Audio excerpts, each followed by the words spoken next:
This was clearly the checkpoint to hell. Yet when the ticket inspector scanned the man, the system showed he belonged in heaven. When asked why he'd ended up here, the man simply said he'd seen others getting off and followed along. Though puzzled, the inspector pointed him in the right direction. That white gate over there was the entrance to heaven. He urged the man to hurry away from this place full of evil souls. As the man pushed through the crowd, all the damned stared at him curiously, watching as he walked blissfully toward paradise.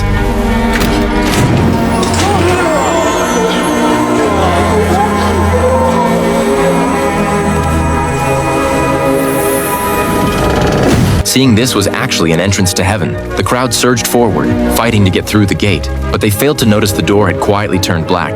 What awaited them beyond was a terrifying inferno. The wicked souls, horrified by this sight, had no choice but to abandon their fantasy and continue queuing for hell. Just then, an elderly man approached the checkpoint. Though he'd never killed anyone, he was judged a murderer and assigned to the tongue-ripping hell. It turned out that while he'd never directly taken a life, he'd been a despicable con artist whose schemes had indirectly led to many deaths. If he lost a centimeter of tongue for each life lost, he'd need to have 48 centimeters cut off.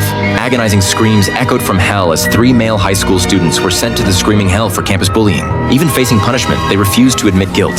A middle-aged woman nearby insisted she was a good person. The judge then showed them a video.